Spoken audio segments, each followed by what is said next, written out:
So when you're dealing with a narcissist, narcissism is defined as erotic gratification derived from admiration of one's own physical or mental attributes being a normal condition at the infantile level of personality development. Also, it says selfishness involving entitlement, lack of empathy, and need for admiration. So when you're dealing with a narcissist, you are dealing with a person who is a paradox. Okay? And we're going to get into that. And the definition of paradox is a statement or proposition that seems self-contradictory or absurd, but in reality expresses a possible truth. Also, it goes on to say any person or thing or situation exhibiting an apparently contradictory nature. Okay? So when you're dealing with a narcissist, you're dealing with a person that is giving you a apparent contradictory nature. They're a walking, talking, breathing contradiction. Okay? And what you're dealing with really is a false self, or a person that's identifying with their ego. And they are in an infantile state of development, or a stuck state of development at the root, at the core. There's a void there, there's an emptiness there. Whether you want to say it's through childhood trauma, it's through neglect, abuse, things of that nature, which we're going to get into a little bit later. But for right now, let's stick to the paradoxical nature of this thing. And your ego needs validation. So when you encounter these people, you will come to recognize that their world, according to the definition and when dealing with them, and also this is beyond just interpersonal relationships, as far as like romantic relationships. This is your family, this is friends, this is the human condition, really. This is yourself in certain ways. If you have a disconnect from God, or you are having a godless existence, so to speak, in a manner of speaking. So as John 10:10 tells us, the thief comes only to steal, kill, and destroy, and I have come that they may have life and have it more abundantly. So when you're dealing with a narcissist, they're dealing in a low vibration, which is coming to steal, kill, destroy you. They want to steal your energy, your light, your life, your power, your mental peace, your overall peace. And basically, they want to swap out their life for yours. Because you have something within you as an empath that is, you are gravitating to them and they are gravitating to you, because what is happening is, on some level, like is attracted to unalike and opposites attract. Okay? So when observing these people, you come to realize that they are presenting to you a false image of themselves. They are presenting to you a fake persona. And within that fake persona is masking and hiding their malice, their hatred, their anger, their lust, their greed, their envy, their jealousness, their lying and deceitful nature, their lying and deceitful ways.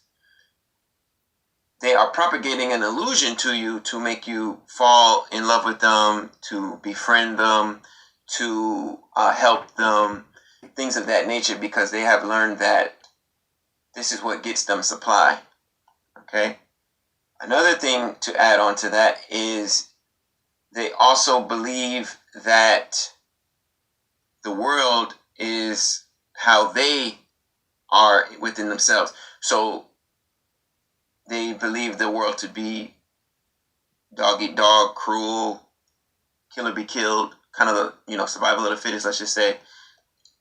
This is also why they're very competitive, but it's very subtle, depending on the level of narcissism you're dealing with. It's subtle, it can be overt, covert. They can manipulate and switch roles into coming across like they're vulnerable, needy. And depending upon which type you encounter, it can manifest in a myriad of ways, okay? Whereas when you encountered them, you believed or you thought the world was how you might think, like, oh, there's a good person. There's somebody who's nice, caring, empathetic, okay? So on and so forth. And the ego that these narcissists are operating out of, it's a false identity that needs validation to exist, okay? To appear like it's real, to appear like there's something really there, okay? So when you are in a relationship with a narcissist, you believe that you are really dealing with somebody. You are really with somebody, and there is somebody sitting across from you, next to you, that's physically there, but within themselves, there's nothing really there, okay? Hence why we're going over paradox. And your mind has a difficult time reconciling a paradox. So it's a little bit of a head scratcher because you're looking at a person, you're dealing with a person, they're telling you one thing, but then their actions are saying another thing. Okay? So a lot of times when dealing with a narcissist, they're telling you, oh, I love you, I care about you, I do want to do this, I do want to do that. Whatever is pleasing to your ears, I guess, to lull you back to sleep, to lull you back into the illusion. Okay? And their actions, their ways, their everyday lifestyle does not reflect what they're telling you. And because of that contradiction, because of that paradox, because of that mix-up, you are having a hard time relating and dealing with them. But you have empathy, you have sympathy, you have a heart. And this is being exploited without information because you don't have information of what you truly are dealing with. And as long as you don't have information about what you're truly dealing with and the nature of the reality that you find yourself in, you cannot accurately address it. Okay? And when it says their selfishness is involving entitlement, the narcissist feels like they're entitled to your life. They feel like they're entitled to your resources. They feel like they're entitled to all of your gifts, all of your blessings. Okay? And because they're empty and there's nothing really there, it's just a shell, it's just an outer covering, okay? They're not satisfied just with yours. They need everyone around them to validate them in some form or fashion. They need everyone around them to think that they're so great, they're so grandiose, they're so wonderful, okay? And this is the part that they have to keep trying to suppress and oppress within themselves. They don't want it to get out, their true nature, their true self. They can maneuver better, they can move around better in the chaos. They can manipulate better in the confusion. All right? And the confusion is where they thrive. Chaos is where they do some of their best work. Okay? So in the chaos and confusion, you are just collateral damage.